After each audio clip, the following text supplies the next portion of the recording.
So ngayon po, ikalawang araw na ating Misa de Gallo with the help of Mama Mary na siyang sumisimbolo sa preparation.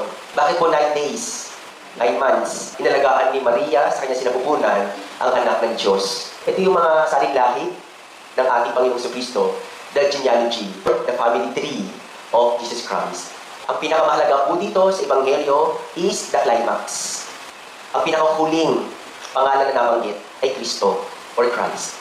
Sa simbahan, either sa mga designs, sa altar o sa damit ng pare, may makikita kayong initials na IHS, Jesus Hominum Salvatore.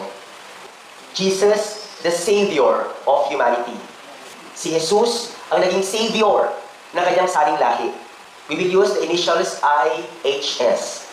First, improve our lineage, family tree. I remember when I got ordained, 2009, uso pa noon yung mga malalaking tarpaulins. Nandoon ang aking mukha that says, congratulations to Reverend Father Fernando Sabado Jr. and RNS, the relatives of my father. Kinuha yung atinala sa La Union at dinisplay doon para sabihin sa lugar na iyon, at last, nawala na ang sumpa sa Sabado Plan. Ang Sabado Plan, kung hindi mamamatay tao, kundi mamaero. Yan, sinabi ko yan. Oh, every baby that is born in this world is an attempt para mapaganda ang mundo. Pangalawa is heal our past. Isang tatay, lasinggero, at meron siyang dalawang anak. Yung isang anak na lalaki ay naging lasinggero din. Pero yung pangalawa ng anak ay naging doktor. When people ask the brothers, bakit naging lasinggero ka?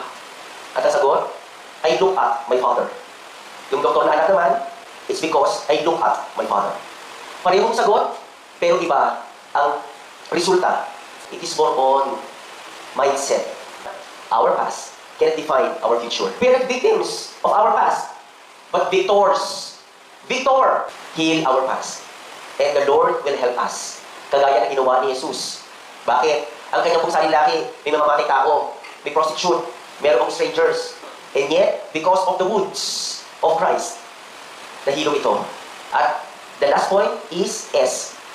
Start now.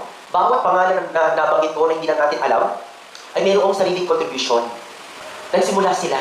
If you want to predict your future, start now. We can be savior of our family tree, just like Jesus to his. So tutulungan po tayo ni Jesus. Yan po yung grasya na hihingin po natin ngayon. To improve our lineage and to heal our past and to start now. Amen.